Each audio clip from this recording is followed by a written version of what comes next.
فاطمة الصدهاجي في موضوع وسمته ب de la pratique numérique à l'approche éthique en classe de FE2 au primaire. فلتتفضل مشكور. بسم الله الرحمن الرحيم والصلاة والسلام على أشرف المرسلين وآله سيدنا محمد وآله وصحبه أجمعين. السيد المدير المساعد بالمركز الجهوي للتربية لمهن التربية والتعليم بجهة فاس كناس مقر الرئيس، السيد المدير المكلف بتدبير الفرع الإقليمي صفرو، اللجنة، السادة أعضاء اللجنة المنظمة، زملائي الأساتذة، زميلاتي الأستاذات، أعزائي الطلبة، عزيزاتي الطالبات، اسمحوا لي في بادئ أبد أن أشكر كل من ساهم من قريب أو بعيد في إنجاح هذه المحطة الثقافية التي تتمحور حول الثورة الرقمية. اسمحوا لي أن أستعمل اللغة الفرنسية بحكم ميدان اشتغالي في هذا الفرع الإقليمي. Alors, l'intitulé de mon intervention, c'est de la pratique numérique à l'approche éthique en classe de français langue étrangère au primaire. من الممارسة الرقمية إلى المقاربة الأخلاقية في تدريس الفرنسية كلغة أجنبية في التعليم الابتدائي. Alors, la problématique centrale relative à notre sujet est la suivante. Comment concilier harmonieusement entre la didactique constructive et l'éthique responsable dans la classe de français langue étrangère pour former des citoyens numériques débrouillards, capables de se débrouiller dans la vie quotidienne et critiques. Ça veut dire dotés d'un esprit critique. Alors, le plan s'articule autour des éléments suivants. D'abord, le contexte marocain en mutation didactique. Après, les applications de la didactique active, les ressources d'appui et fondements théoriques. Troisième plan, nous allons parler de la protection des mineurs et l'équité d'accès et posture critique du praticien. Et à la fin, nous allons aboutir à une feuille de route comme synthèse. Alors, l'impact des technologies de l'information sur l'apprentissage du français langue étrangère. Alors, le contexte marocain, le numérique a envahi tous les domaines socio-économiques de notre vie contemporaine au Maroc.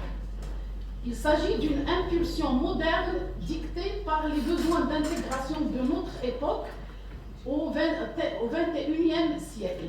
Donc la volonté d'amélioration, le recours fréquent aux ressources numériques émane de cette volonté d'améliorer l'apprentissage.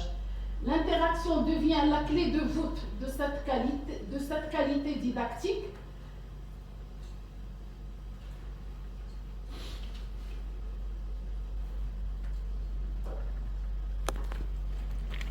Donc, nous allons parler des ressources, la révolution pédagogique qui est basée sur trois éléments de base. Le développement global qui reconfigure les dynamiques de développement cognitif, psychomoteur chez les jeunes élèves du primaire. Oui, les compétences clés qui ouvrent des perspectives inédites et stimulantes pour la lecture, l'écriture, la prise de parole active. Alors pour cela, nous avons un répertoire des sites de référence qu'on appelle des sites classiques qui ont intégré l'enseignement de FLE depuis 2002. Ça veut dire des fondements classiques. Alors ces ressources classiques, nous les connaissons tous en français. Par exemple, le point du FLE ou c'est-à-dire où à travers cette ressource, l'enseignant peut trouver plus de 8500 fiches de cours, activités interactives de grammaire pour structurer ses leçons de français. Alors nous avons aussi podcast français facile qui permet un apprentissage de la phonétique, de l'écoute active grâce à des centaines de dialogues audio authentiques. La souris web, alors aussi qui propose un répertoire de liens vers des jeux interactifs et des exercices éducatifs colorés, bien conçus pour les élèves du primaire.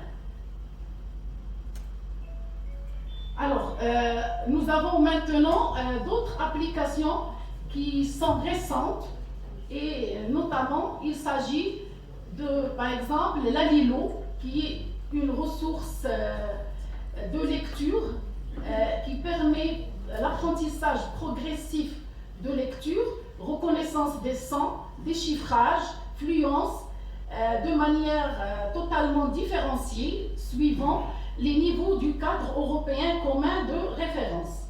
Alors la pédagogie différenciée. Alors nous avons aussi Quizlet, c'est une ressource basée sur la répétition espacée par l'intelligence artificielle qui facilite l'ancrage du vocabulaire par le principe de la mémorisation active à l'aide des cartes de révision automatique et des leçons guidées par l'intelligence artificielle. Alors, des quiz de collaboration, comme par exemple, nous avons Kahoot, qui est généralement consulté par nos stagiaires. À chaque fois qu'on donne des exposés, il y a des stagiaires qui recourent à cette ressource numérique pour faire des quiz d'évaluation formative. Alors, nous avons aussi WordWall, qui est réservé aux activités ludiques des jeux. On apprend, on fait apprendre à l'élève en jouant. Il y a la digitale qui garantit la collaboration active de manière éthique sans la caractéristique de cette ressource, c'est sans publicité ni collecte de données mineures. Ça veut dire on n'a pas besoin de donner nos données et c'est l'accès direct.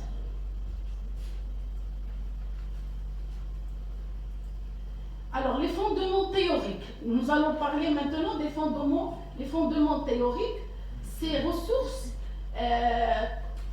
sont basées sur des fondements théoriques depuis le constructivisme actif. Le constructivisme de Piaget, où l'élève est artisan de son savoir, actif de ses connaissances face à l'univers numérique.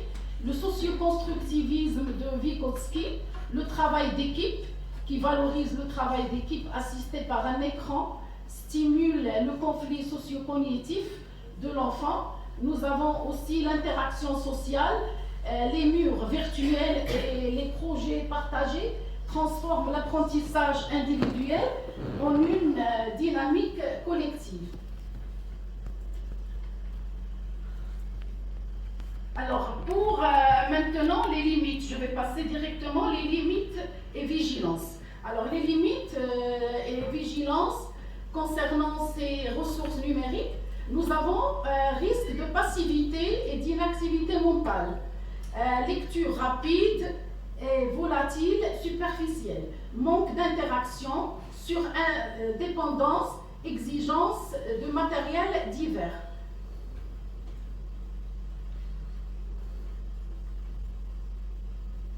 Alors, nous devons, face à ces dangers, nous devons avoir une posture critique et nous devons utiliser l'Internet.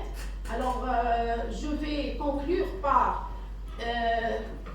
le numérique octroie des possibilités, mais ne fait pas de miracle.